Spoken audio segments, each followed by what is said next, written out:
Karthikeyan? Yes, sir. Yeah.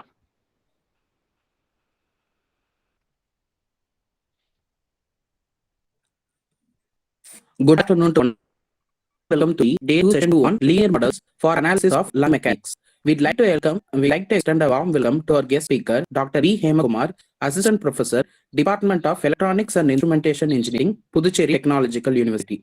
His education includes B.Tech in Electronics and Instrumentation Engineering, PG Diploma in Digital Instrumentation, PG Diploma in Business Administration, M.Tech in Biomedical Signal Processing and Instrumentation, and PhD Medical Image Processing, Pondicherry University. His areas of research includes biomedical instrumentation, medical image processing, digital signal processing, education technology, teaching methodology, and Internet of Things. He has also done various certified courses in EDX, Coursera, IBM, and also Harvard University. He has also acted as jury member for various events, including Venture Evaluation Program organized by Badani University for evaluating startups from 15 different countries via UNoodle platform. He has also acted as reviewer in Journal of Medical Imaging and Health Informatics, reviewer in Biomedical Signal Processing and Control, and also acted as chief editor of e-magazine Instrumentees of Department of E&I PEC. He has also trained over 700 teachers on usage of ICT tools too. He has also won several awards, including the Inspire Icon Award 2021 Education Domain by Inspire IAS Academy. He has also authored 2 books, including Laboratory Manual for Experiments in Human Biomedical Signals, and published 32 international journals. Anyone who stops learning is old, whether at 20 or 80. Anyone who keeps learning is young. Our speaker, Dr. B. Hemakumar, is one among them. Now I request Dr. B. Hemakumar to take over this session. Thank you. Am I audible? Yes, sir. Okay. So very good morning to one and all present over here. So today we're going to discuss about linear models for lung mechanics. So it will be quite basic session. We'll be seeing from the basics. We'll be seeing about how to come out with models for lung mechanics. Okay. So this is the outline of today's presentation. So I'll just touch upon some of the historical aspects of physiological regulation. Then we'll start with what are the basic elements that are used for creating a simple model in a control system or a physiological control system. And in particular, we are going to touch about the respiratory system. Then we'll find out a mathematical model for the respiration system. Then finally, we'll simulate the same lung mechanics using a lump parameter model. Okay.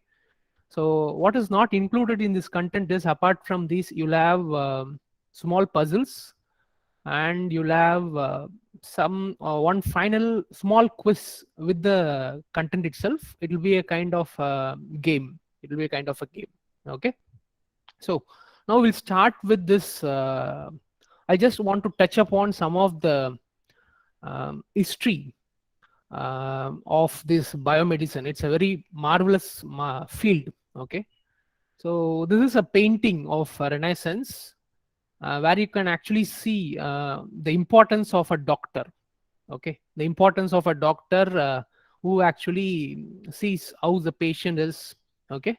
So he keeps the patient, holds the patient leg, and he was actually giving a treatment. Okay. This is a very old photo. Fine. So actually in olden days, this is a very interesting quote as given from Atharva Veda. Actually in those days, they believed that diseases are caused by bad spirits. Okay. So long back, they believed that diseases are caused by bad spirit. And in order to treat the disease, you need to use some kind of a spell or some kind of a particular way to all this thing. Okay. To kill the spirit. That's the way it is actually believed, like that. Fine. Okay. And the very early known surgeon of our India is Sushruta. Okay. Actually in his book, actually it's called a Samhita. He explained about different methods by which you can do surgery to a patient. Actually, in his time, he has treated tuberculosis. He has done almost cataract surgeries and even fixing fractures. But the only thing, it doesn't use anesthesia. Just imagine what will happen without anesthesia. Okay, so it will be very hard because in those days wine might be given to the person so that he'll be in a different state.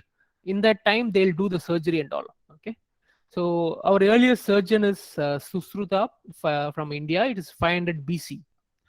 Okay, I have a small question for you. Okay, can you try this one?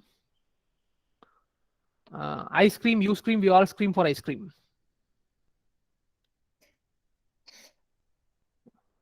I want you to try this small tongue twister. Ice cream, you scream, we all scream for ice cream. If you have tried it, you can just put a S in the chat window. If you want, you can unmute and try. Else, if you have tried it at least once, you can just put a small S in the chat. If anyone interested, they can unmute and try it.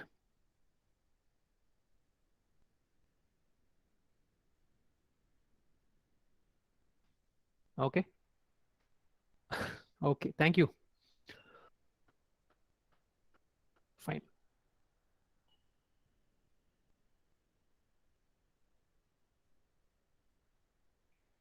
Okay, good. So this is a small tongue twister actually.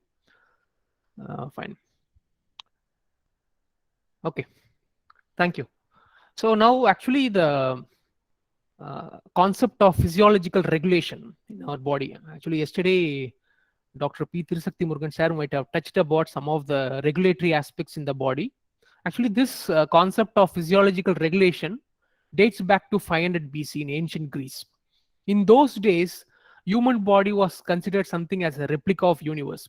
And actually now we say like our human body is made up of 5 different elements. Okay, the 5 physical element: earth, water, fire, space, and air. In those days, it was considered only 4 elements: air, water, fire, and earth. And whatever is happening in the body, it is mainly due to the 4 parameters. One is the wetness, warmth, dryness, and cold. This is the people belief in those days. Okay, so in those days, it was not possible to actually cut open the body and see it. It was a sin. Okay, so people thought like diseases are mainly due to divine displeasure. You become when you become sinned, okay, you get disease. There's a kind of thought in people. Okay, so in many parts of the country, many parts of the world, this is a common belief for many people. Disease is due to divine displeasure.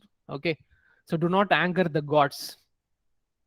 And the one person who came out with a proper medicine based proper lifestyle based medicine was Hippocrates. Okay, so this beautiful quote, "Let food be thy medicine and medicine be thy food." Okay, so in Tamil we used to call it as unave marundu. Okay, so that's you suppose you take the food properly, you do not have medicine. Okay, that's again in a Tirukkural, it will be said like மருந்தென வேண்டாமாம் யாக்கைக்கு அருந்தியது அற்றது போற்றி உனின். That's a Tirukkural, okay, which says that if you take your food properly, medicine is not required for our body. Okay, so let food be thy medicine and medicine be thy food. So this beautiful sentence was actually given by Hippocrates. Even he is called as the father of modern medicine, and he is the one who changed the entire view of people about medicine. He told always there are natural causes for diseases, and it is possible to cure diseases by lifestyle changes. Okay, so he was the one who pioneered that particular things. Okay, and another important contribution was from Aristotle. So Aristotle from 384, he also contributed a lot of things to medicine. Particularly the one thing which I wish to say here is so So you normally whenever we represent art, okay, so whenever we represent art, we used to represent it with a art symbol, okay. So that was made after Aristotle only, okay. He only connected art with spirit, okay.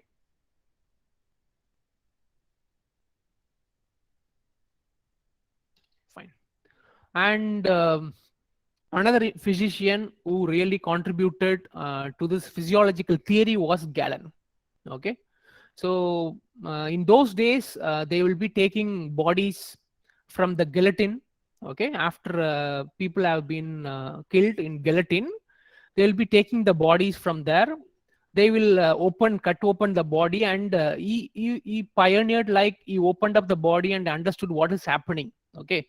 So he was the first to recognize there is distinct difference between venous blood and arterial blood, the physiological theory, everything he has understood, okay. So that's the great contribution by the Greek physician Galen, okay. So he has made a significant contribution for whatever physiology we are studying now, whatever be the physiology that is available in practice. The main contribution goes to Galen, okay. And I'm sharing some pics of old prosthetics. We nowadays talk of prosthetic arms, prosthetic devices, okay. So this is a 3,000-year-old mummy from Thebes. It has a wooden prosthetic big toe, okay, wooden prosthetic big toe. So it dates back to 1000 BC, okay. So even Egyptians, okay, to listen what is happening inside the body, they use some kind of hollow reeds to look what is actually happening inside the body, okay. So can anyone tell who invented the stethoscope? Probably doctors will be able to say it. Who invented stethoscope? Everyone knows about a stethoscope. Whenever we see a doctor, the first thing, yeah, exactly. Thank you, Dr. Saktivel, sir. So René Lénac is a French physician. So so he actually initially rolled up a newspaper and thought of the idea of hearing the sounds from the body, okay. So that actually came into the modern stethoscope. So he was the initial contributor for that thing, okay. And some of the greatest invention, I'll just touch upon few seconds and I'll actually go into the our content today. So this is one of the major discoveries is X-rays, okay. So it's a completely accidental discovery. It's a completely accidental discovery. Just a minute. Okay. So he initially discovered, actually it was, this is his wife's hand actually. This is wife's hand, okay. So his wife name is Bertha actually. So it was discovered when it was doing some experiments with the cathode ray tube. Suddenly there was an unknown rays that actually passed through a photographic plate, and it got, see, before Röntgen discovered X-rays, whatever problem in the body, they have to cut open the body and then only they have to do the diagnosis. But once X-ray was identified, it's like a boon. You can just like that, without doing any surgery, you can understand what is happening inside the body, okay. So that's really a great thing in medical history. So the another important one is ECG. Wherever you do any kind of art related initial diagnosis, they'll go for an ECG. So invented by William Einthoven, okay. This is probably the first kind of ECG prototype machine. It's so big, okay. So the kind of casings that are shown are the electrodes actually. Whatever now electrodes we have, like a small sticker kind of thing, it is so much big electrodes that were used in those days, okay. And the another important inventor I want to think is CT scanner, okay. CT scanner by Hounsfield, okay, Godfrey Hounsfield. So that is this is the initial design he made, okay, for his CT scan. Again, CT scan is the X-ray which will be passing in 365 degrees. Then another important person, the first MRI machine was made by Damadian. Okay, this is another inventor. But the concept of MRI was initially conceptualized by Paul Lettenberg, but the actual design was made into a first successful mission was Damadian. This is Damadian who made the first MRI machine. Okay. So, okay. Now a small query for you. Can you find the answer for this? What word begins and ends with a E, but has only one letter?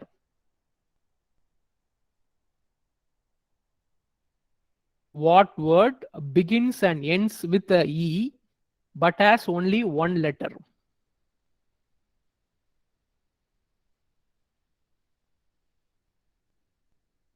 Can you guess it? What word begins and ends with an E, but has only one letter? Okay, good try. Hello, Kumar sir. Shalini ma'am has told like E. It's not Tamil E actually. Okay, it's a word which starts and ends with E, but has only one letter.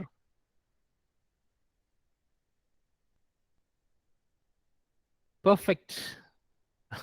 Sangeeta has given correct answer. It is envelope. Envelope has one letter. Okay. So envelope has only one letter. So it starts and ends with an E.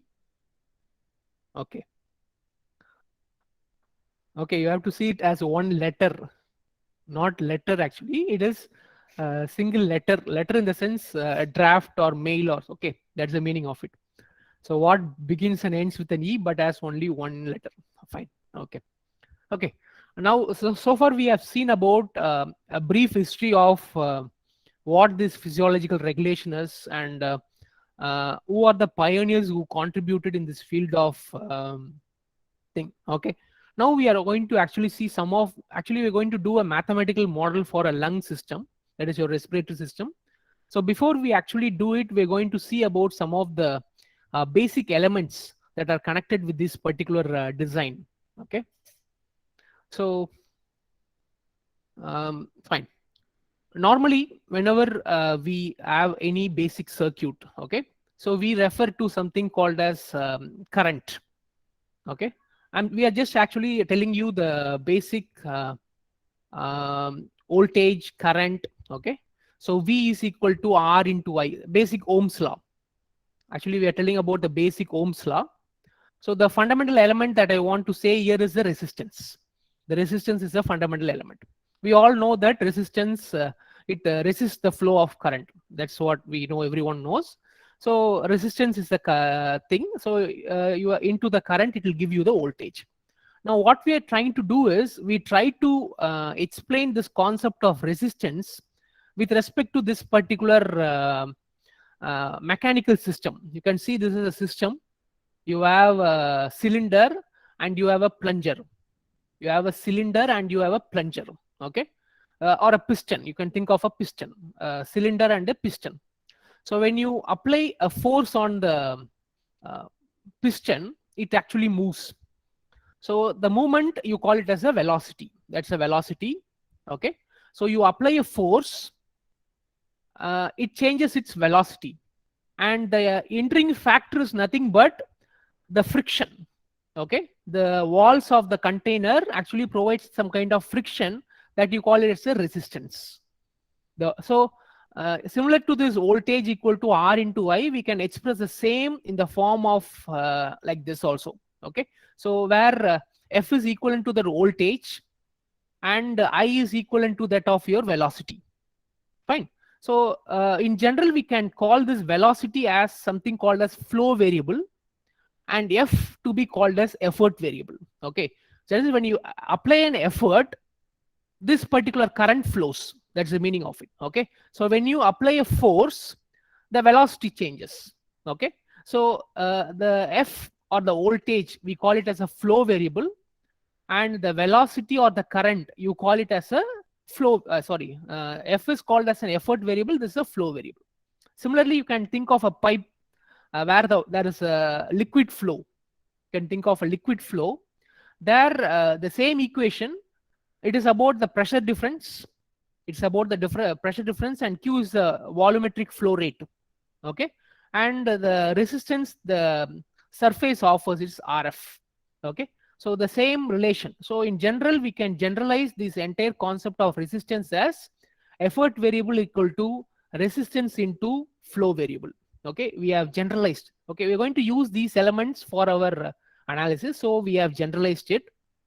Okay, and second element is a capacitance. A capacitance. So normally the relation we'll write for a capacitance is V is equal to 1 by C integral I dt. That's how you represent the voltage across a capacitance.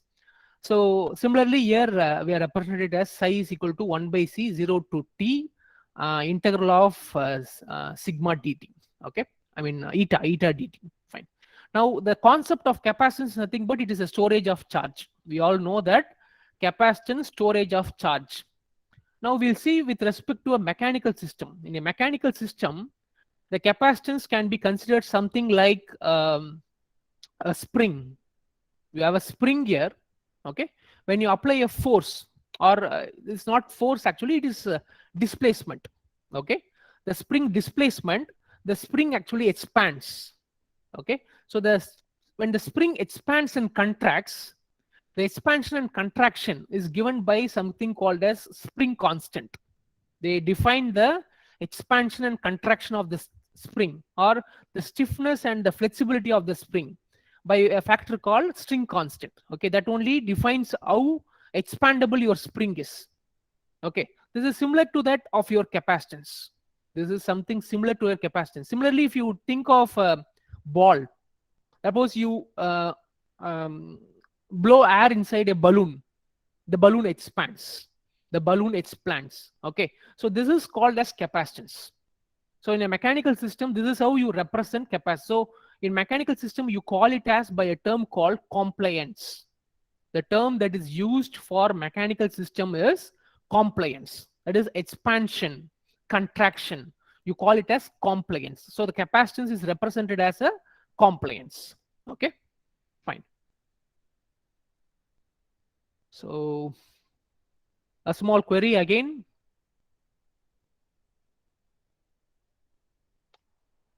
Can you find what does this image mean?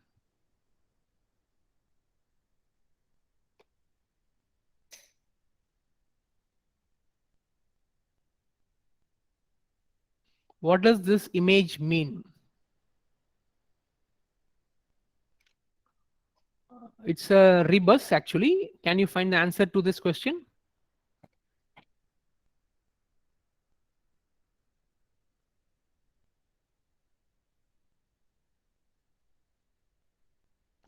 Can you guess it?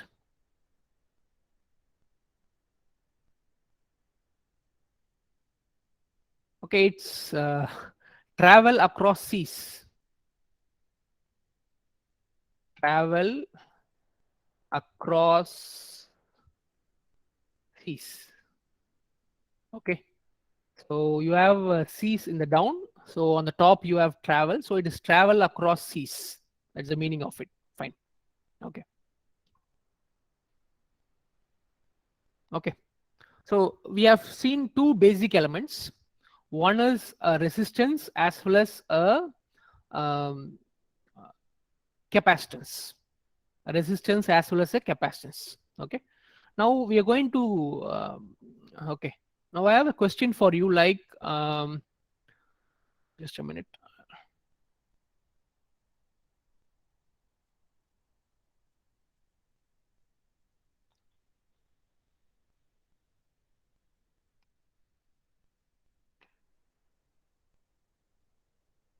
Okay. So actually, I represented. Sorry. V is equal to R into I. Now I have a question for you, whether this is nothing but basic Ohm's law. As a basic Ohm's law. Okay. So V is equal to, so I is the current, V is the voltage, R is the resistance that is offered. Fine. Okay. Now I have a question like V is equal to Ri and V is equal to IR. Are they same? Are they different? Whether it is correct to use this notation or this notation.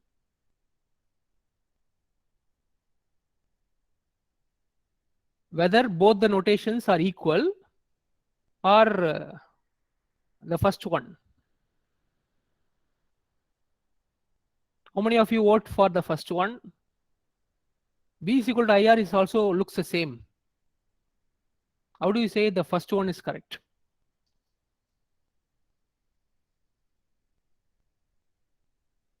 Ina Gugar. Directional. Okay. Okay. Any other answers? V is equal to Ri and V is equal to IR. Both appear same. But it is not as such. Okay. So normally electronics people will be knowing that they'll be writing some loop equations. If you write loop equations, fine. So you'll be able to appreciate that this resistance matrix will be some M cross N matrix. If you see it for a single dimension, this is okay. But in reality, if you see, this is not a single dimensional variable, therefore, but it is an M cross N matrix, whereas an I, it will be a N cross 1 matrix, and your V is something a M cross 1 matrix. Okay, so see, it is M cross 1, this is M cross N, and this is N cross 1. Okay, so this particular notation will be correct. If you put it the other way, then you cannot do the matrix multiplication. If you put it like this, then you cannot do the matrix multiplication. So this form is not correct actually. V is equal to IR is not correct. So V is equal to R into I is correct. Okay. So thank you to Hina for the answer. Fine. Okay. So that's the first aspect I wanted to say. So V into Ri is the correct notation. So what you want to infer from this? We should not see it always in a single dimension. We have to see it from the actual multi-dimension. So actually, if you see the complete system, it will be a multi-dimensional system. We have to see it from that perspective to understand better about mechanics of a system. Okay.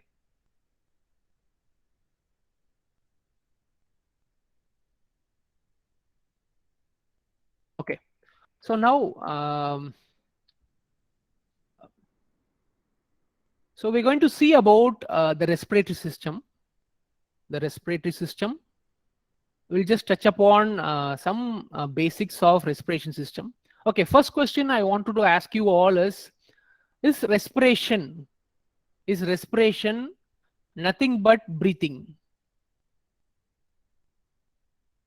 That's the first question I wanted to ask you, all of you. Is respiration equal to breathing?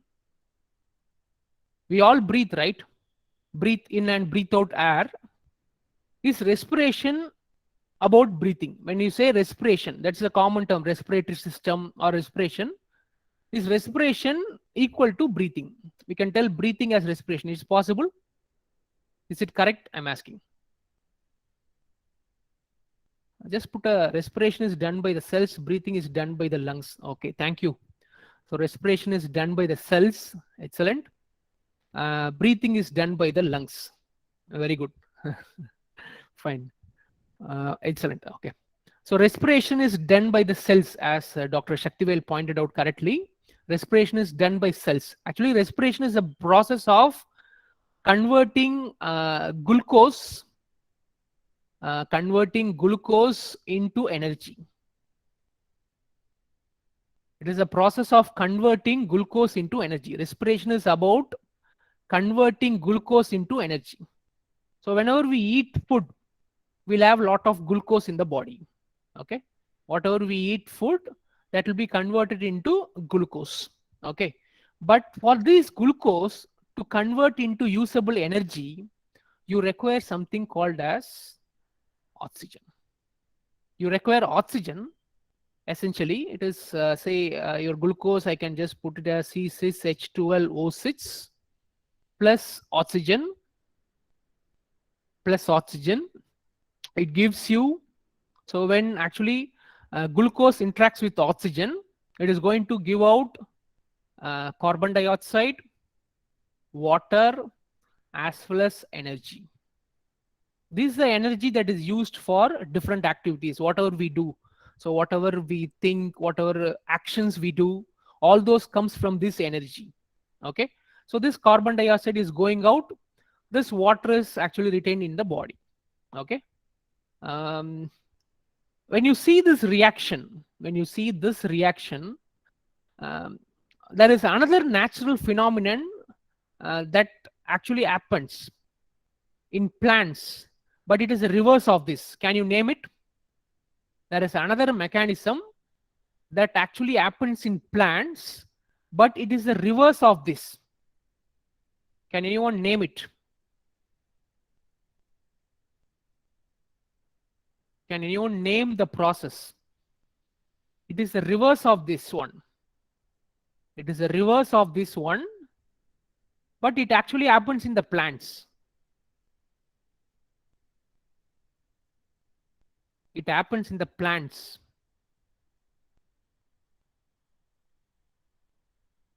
Any guess? Okay, excellent. Photosynthesis. The process of photosynthesis. Okay, so where it takes the carbon dioxide from the air, it takes in the water supply and energy from the sun, and it converts that into glucose. It converts into glucose, and oxygen is expelled from the plants. Okay, so it is the exact opposite reaction of photosynthesis, whatever reaction that is happening. So this is called as cellular respiration. As Dr. Shaktivel pointed out correctly, this is called as cellular respiration. So this respiration takes in the presence of oxygen. This takes place in the presence of oxygen. It is called as cellular respiration, or even you can be more specific, like it is called as aerobic respiration. You call it as aerobic respiration. Okay, so this is what happens in your body. Fine. So respiration is done by the cells, breathing is done by the lungs. Perfect. Okay, so we all know that okay, so we actually breathe in via the nose as well as via our mouth. Both happens. Both air has two vents. You have one vent via your nose and one vent via your mouth. You have two vents by which air enters. So from there it goes into the larynx, pharynx. Okay, so trachea. Okay, so that's how your sound moves. And here you have a very beautiful structure here. So it's called as the pharynx. Also you have the Adam's apple. Adam's apple. Okay, we have doctors here. Okay, so is it that Adam's apple is present only in men, or it is present in women also?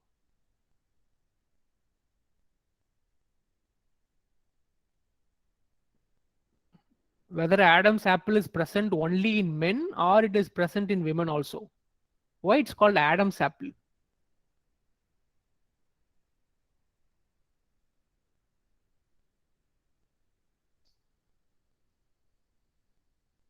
Answers.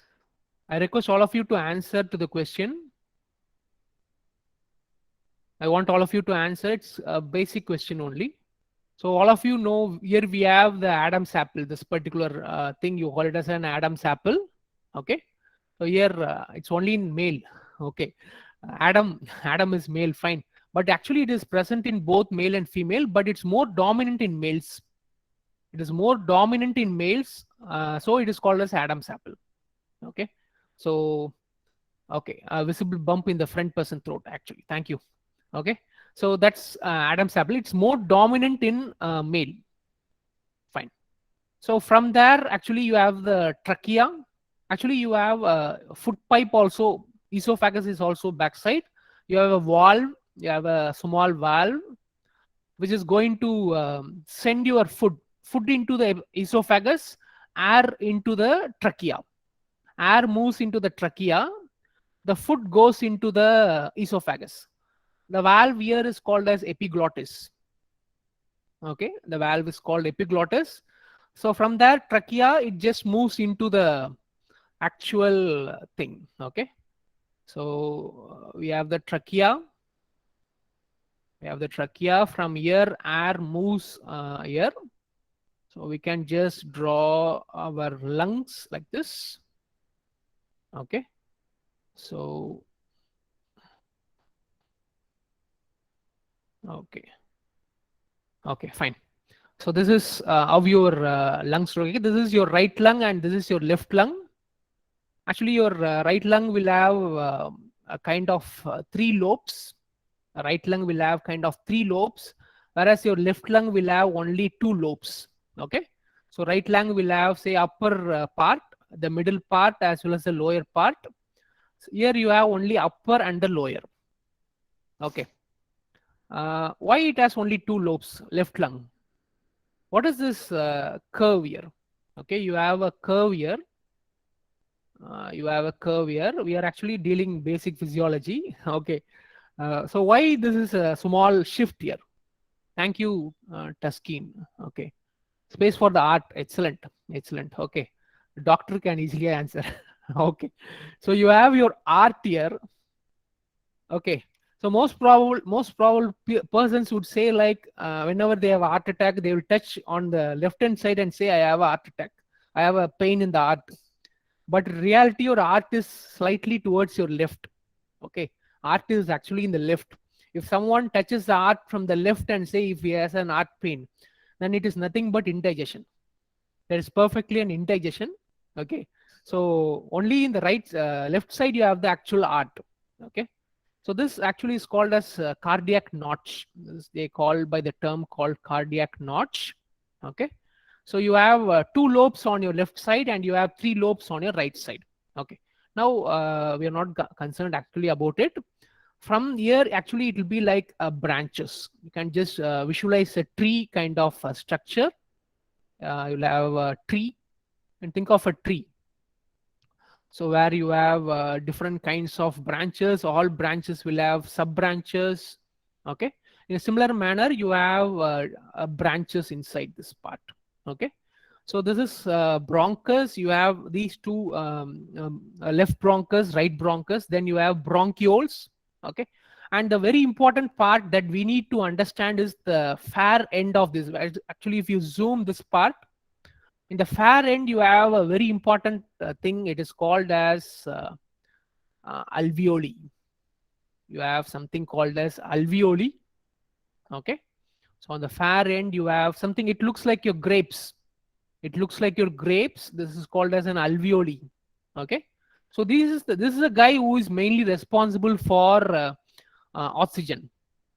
Okay, so enriching your blood with oxygen, the main responsible is done by this guy, is called as alveoli. Okay, is the main guy who is actual part of your respiration, the entire thing. Okay, breathing. Okay, so what happens is that here you have the blood vessels.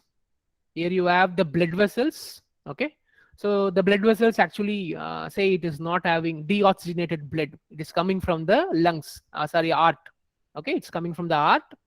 So here actually, whenever we breathe in, what happens is the air enters from your, all the way from the trachea, it moves into the bronchus, bronchioles, and up to this alveoli sac, and it will be like a U-turn. It will go up to the alveoli sac and it will come back. Okay, when it comes back, actually what happens, so you have a simple process of diffusion. So this does not have oxygen, whereas this has oxygen. So oxygen diffuses inside. Oxygen diffuses inside, and whatever be the carbon dioxide comes out. Okay, so whatever be the carbon dioxide that is, it's taken out from the blood, that actually goes and you exhale it out.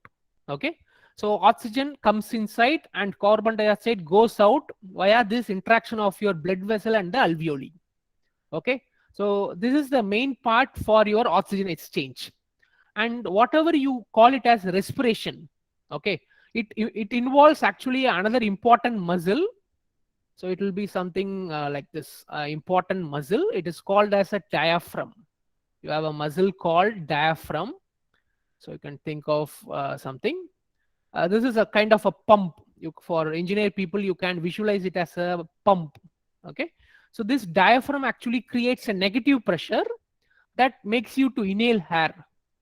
Okay, similarly it creates a positive pressure for expelling the air out. Okay, so the diaphragm is the pump that is actually drawing the air inside and pushes the air outside. Okay, so oxygen is inhaled and carbon dioxide is exhaled. That's what is happening in your lungs. Okay, this is a process of respiration. This is a complete process of respiration. I'm actually touching upon the important aspects of alveoli, how this oxygen transfer takes place. Okay, I'll just a minute.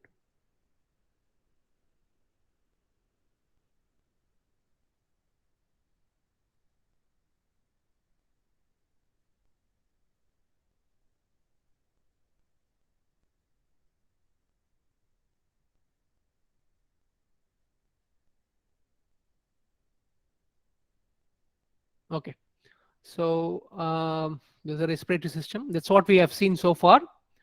So you have the nostril, you have the oral cavity, pharynx, larynx, you have the trachea. From there it enters into the bronchus. Then you have the right lung and the left lung. Okay. Okay. A question for you all. It's a puzzle. Which is close to us? Which is close to us?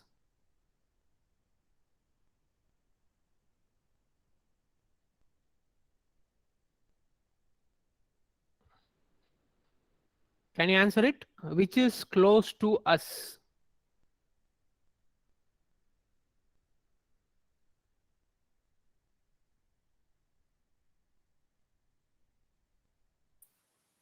Okay. Sun is close to us. Krishnamurti has told. Some more answers. Middle smiley one. Okay. Clouds. Okay. Moon. Okay. Okay. 2 persons have given moon as the correct answer. Any more answers? Which is close to us? Cloud. Okay. Navaraja. Which is close to us? Some more people can give your answers. Question mark. Perfect. Okay. You're approaching it in the correct sense. So this is close to us. This is close to us. Not us. It is close to the word us. The one that is close to the word us, as M. Karthikeyan told, it is either the question mark or this moon and the clouds. Okay, that is actually close to us. Fine. Okay, fine. Now we actually go for the mathematical model for lung mechanics. We try to go for the mathematical model for lung mechanics. Thank you, Tuskin.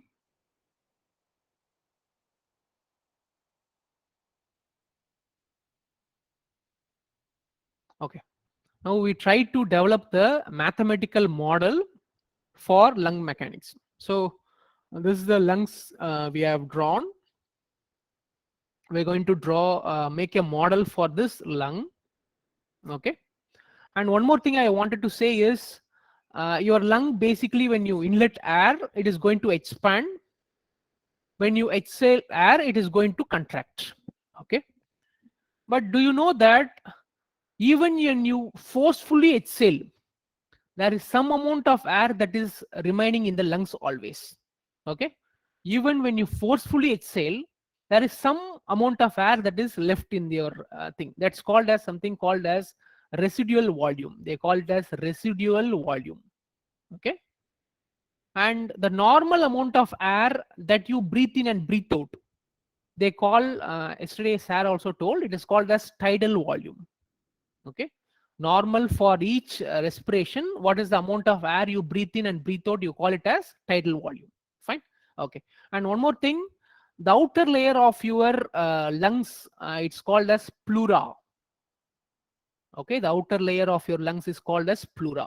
Okay, now what you're going to do is that we're going to develop a mathematical model for the system. Okay, we know that our air comes in this way. Okay, so the air from the atmosphere, I'm going to represent it as PaO. The air from the atmosphere, I'm going to represent it as PaO. Okay, so it actually moves through this path. It actually moves through this path.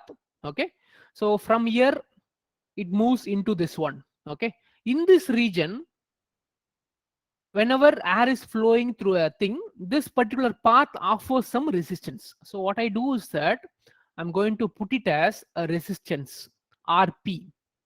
Okay, I'll just put it as Rc. Say it is the actual central path.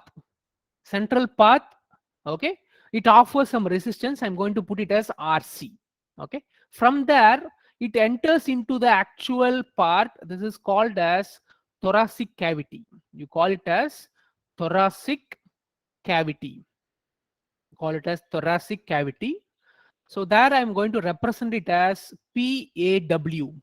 Okay, so PaW in the sense it is the air window. This is a window. This thoracic cavity is like a window. So I'm going to put it as air inside this window.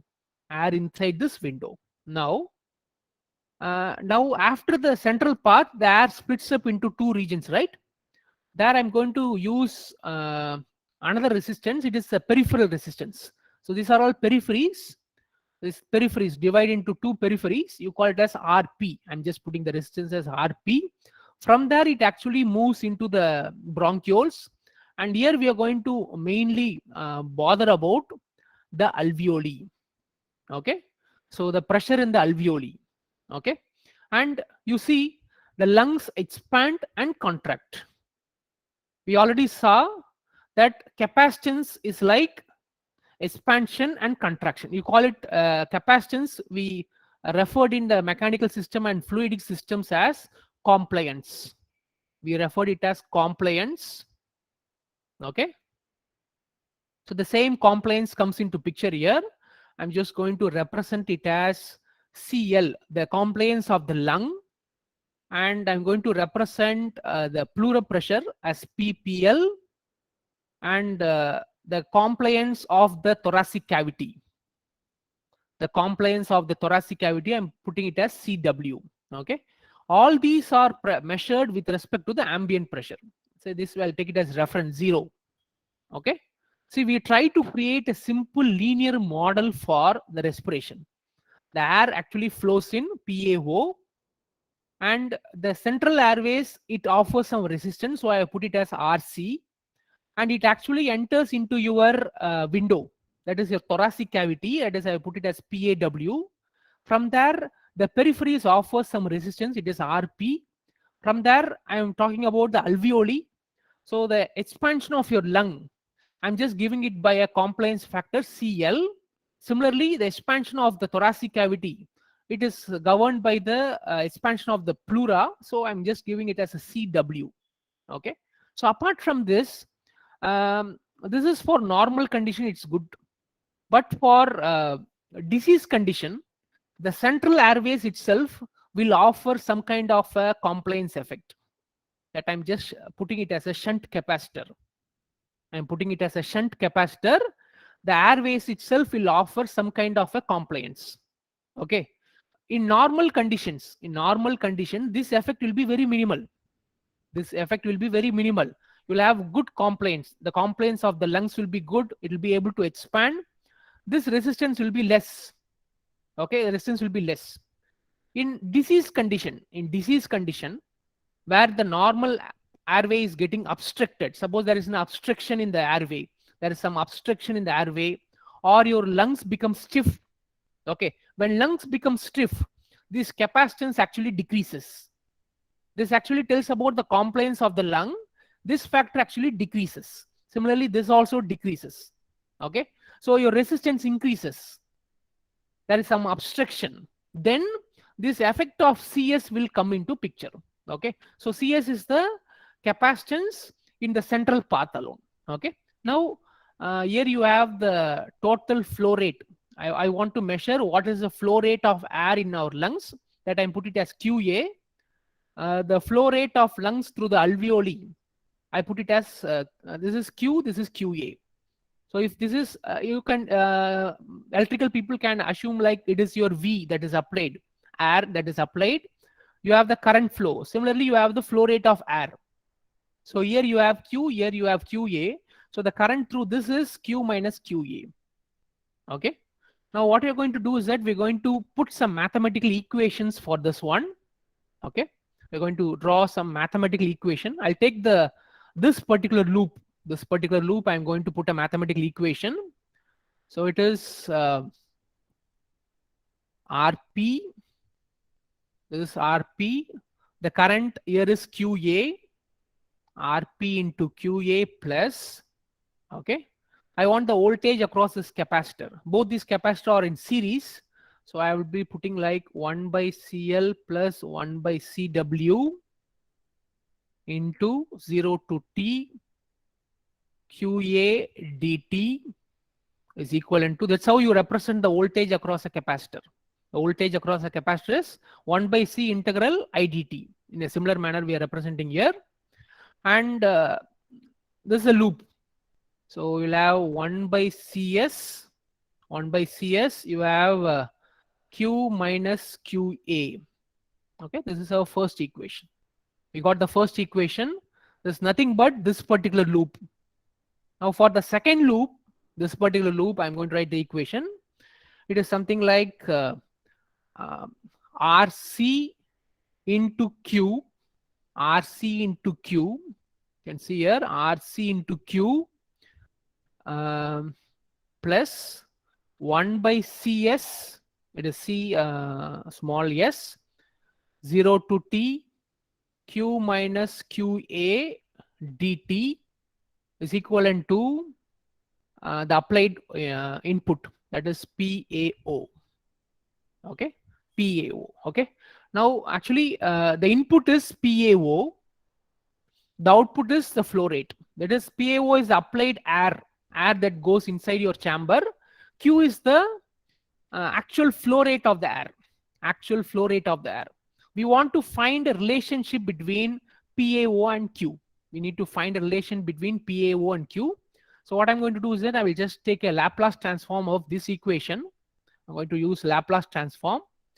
So it will be like RP into QA of S plus 1 by CL plus 1 by CW into 1 by S into QA of S.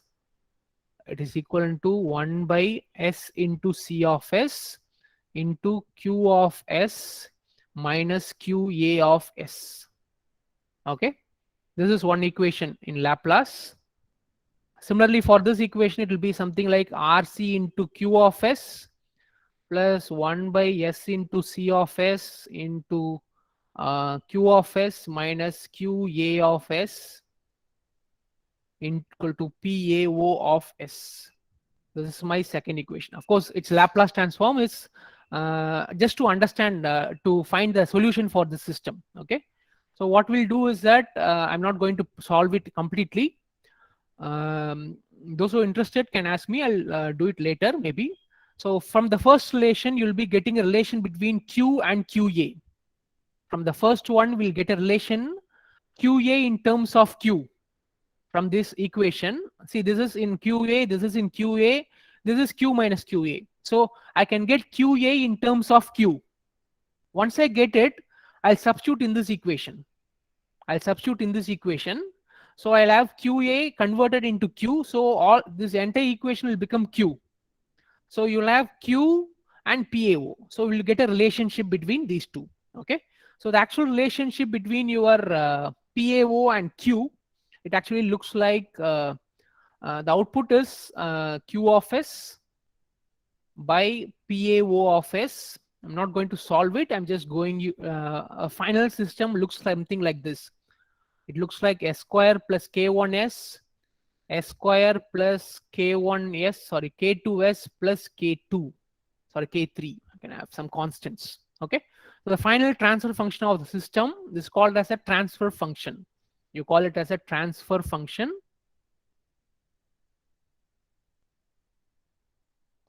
It's called as a transfer function. It's a mathematical model of a system. Okay, this k1, k2 are defined by those constants. Okay, this is how your final system looks like.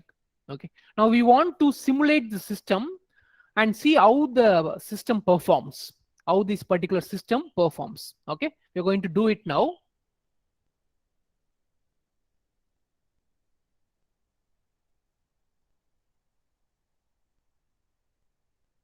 Going to simulate the system.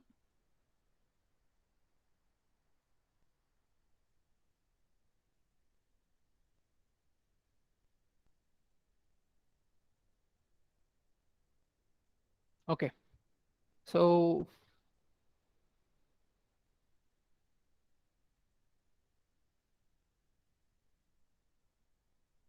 I'm going to use MATLAB for the simulation. Okay, so this is the part. Hope everyone is able to see this particular system. Everyone is able to see this. I cannot see whether you're seeing or not. If you are able to see this MATLAB window, kindly tell me an yes. Anyone can unmute and say yes.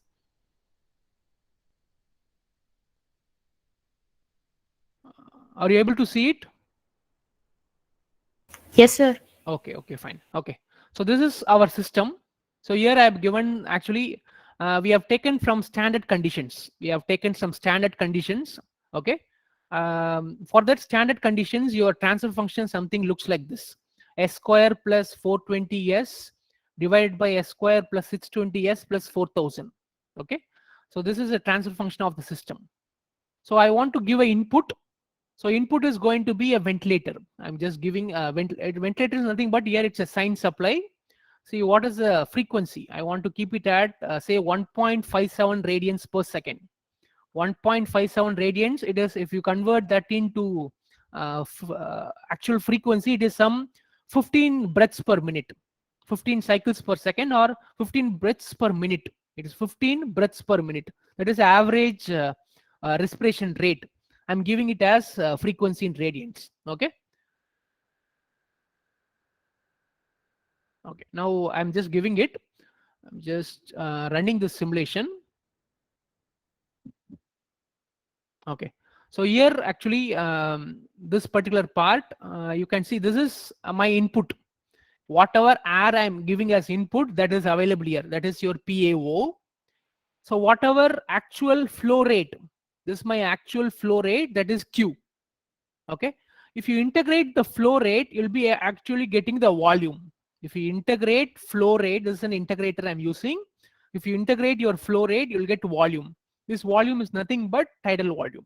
This volume is nothing but tidal volume. Okay. Now I'm actually combining all these waveforms into a single one. So here we can see it. Okay. So this is my system. If you see, this is your PAO. This yellow one is my PAO. That is the air that goes into your trachea. The air that goes into your trachea, this is given by this yellow one. The yellow one is the air that goes into the trachea. And this pink one is nothing but the volumetric flow, the flow rate. The pink one is the volumetric flow rate. Okay. And the blue one is actually, it's called as tidal volume. Blue one is actually tidal volume. If we actually just zoom out. So I just go auto scale here. I want to see what is this value. So it's approximately 0.25. So the tidal volume is approximately 0.25. Okay. So what we want to infer from this graph is, if you see, the flow rate is nothing but the flow variable, the current. Okay. The current is your flow variable. And this is the applied voltage, that is nothing but the air inflow. Here the current leads the voltage, or the output flow rate leads the actual input flow. Whenever current leads the voltage, you call it as a capacitive effect. Whenever current leads the voltage in electrical circuits, you call it as a capacitive effect. What it means is that whenever you are breathing normally, the lung compliance comes into picture. The lungs expand and contract. That's why the current is leading the voltage, and you get the basic capacitive effect into principle. So your lung is able to expand and contract. That's what is called as lung compliance. Okay. Now we'll do a small change. Now I'm going to increase the respiration rate. Say 4 times I'm increasing. Okay, 4 times I'm increasing. So I just put around 8 maybe. Okay, I'm just increasing 4 to 5 times more than the actual thing. Okay, I'm increasing the respiration rate. That is okay. So what happens, we'll see.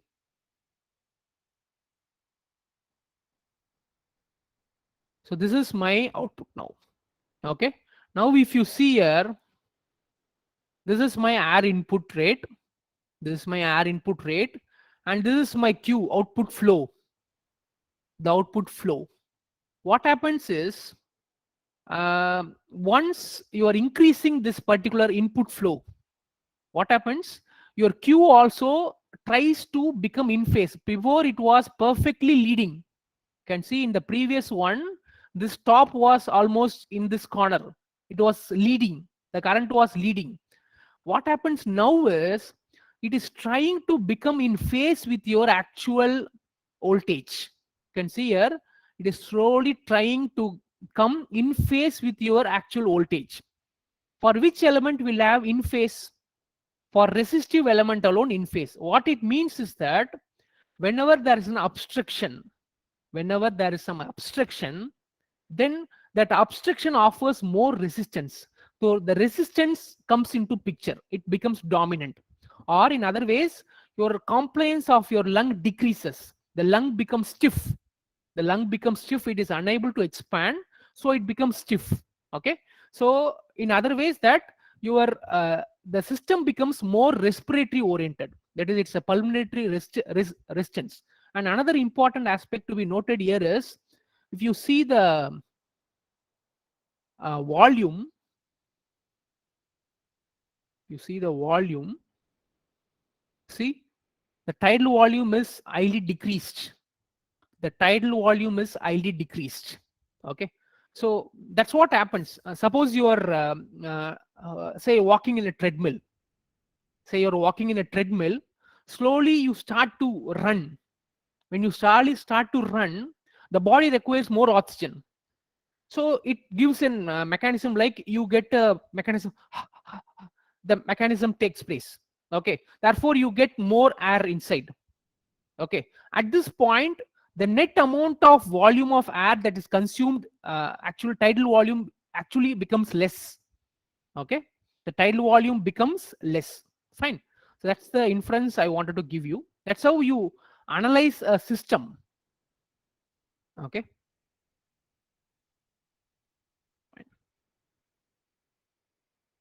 Okay, so I'll just come back to my presentation. So what we try to do is, we try to create a simple lung mechanics. Okay, so these are the values that I have actually taken. RC, the resistance of the central pathway, the resistance of the peripheries, the lung capacitance, the thoracic capacitance, and the obstruction capacitance. By normally it is very, very less. Okay, and from that we have got the system equation. So that we have simulated. Okay, that we have simulated for 15 breaths per minute. Okay, you can see it for 15 breaths per minute. It is the normal average respiration rate. Okay, so that's how you can do a simulation of a system. That's how you. This is very. I'm just sharing with you some of the very basics. Okay, so in disease conditions, respiratory effects dominate. In normal condition, the compliance effect dominate. That's what doctors used to say, that the pulmonary resistance and capacitance are frequency dependent. Okay, So that's fine. Okay, so almost we are in the end of the presentation. Okay, so we have a small connections. That's what I wanted to share with you all. We'll have some small connections. Connections you might have seen in TVs. You need to identify the words from the pictures. Okay, you need to identify the words from the pictures. That's the question. We'll see how many of you are getting it to correct. Okay, here we have three pictures here. Can you identify the word? Can you identify the word?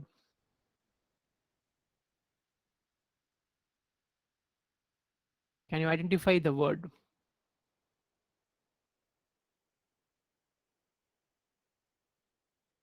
You want a clue? The last one is Terry Crews. He's a footballer and currently is a American TV artist. His name is Terry Crews.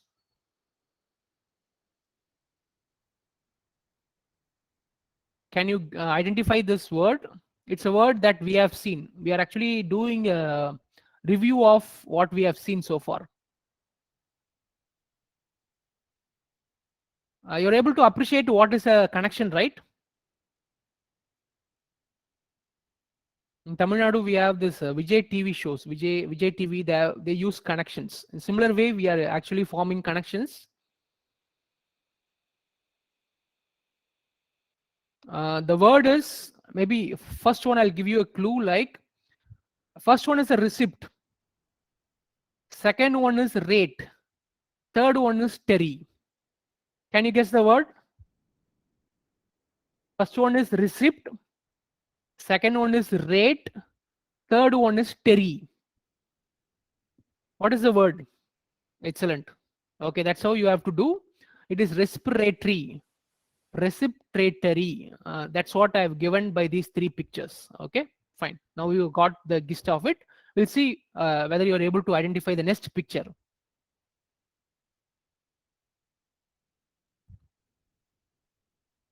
Thank you, Taskin and Alok Kumar.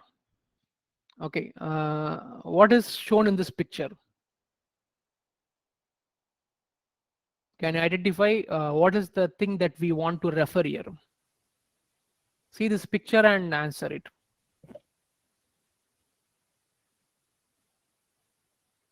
Perfect, Dr. Shaktivel sir. It's alveoli. So AL is given as aluminum. Vio Lee. Lee is a brand of jeans brand. Thank you, Tuskin also. Okay, alveoli. Your third picture.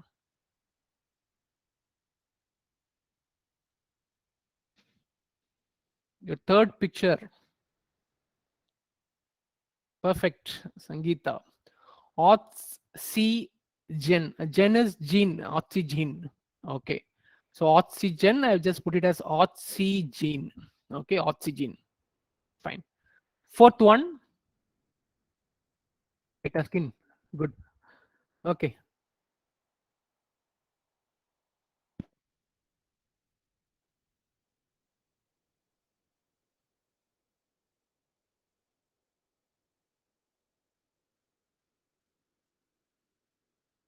Answer this one.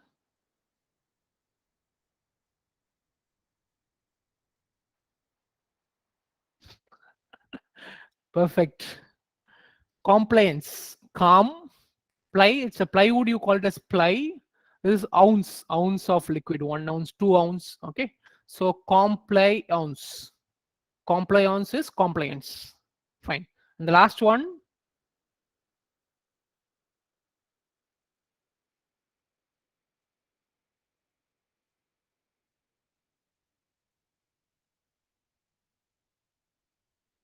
Last one.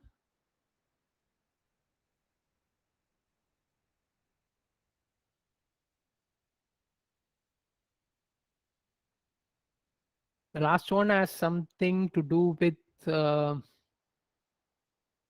today's seminar.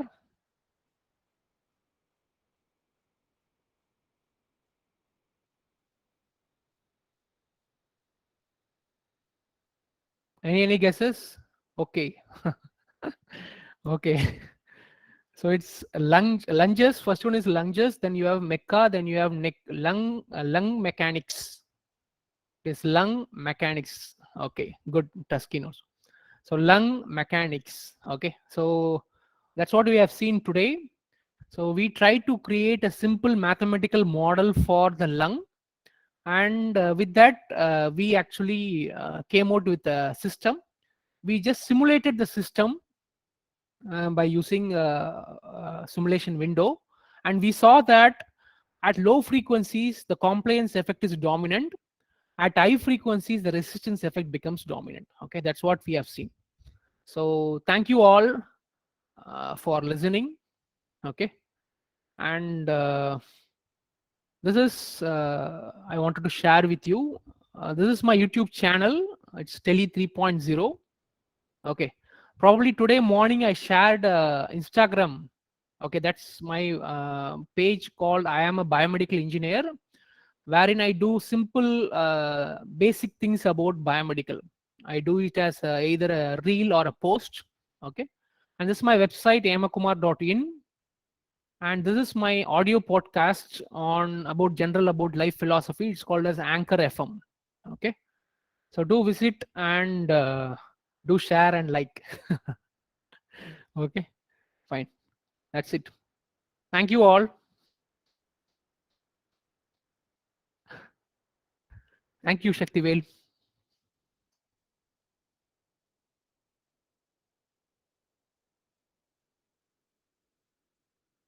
So if you have any queries, you can ask. We have actually touched upon the quite very basics of lung mechanics. What happens in a respiration, how you can use simple elements like resistance and capacitance to model the system. Of course, it's a linear model.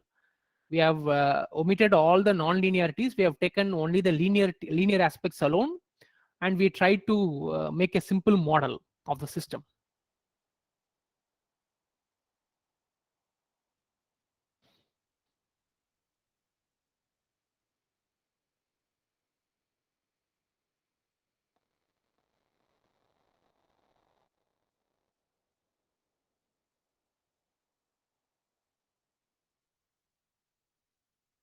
I'll share the feedback link here. Give your feedback there also. Do visit my YouTube channel, and you can see about my lectures and general things I used to share about entrepreneurship and other thing. Also my Instagram page.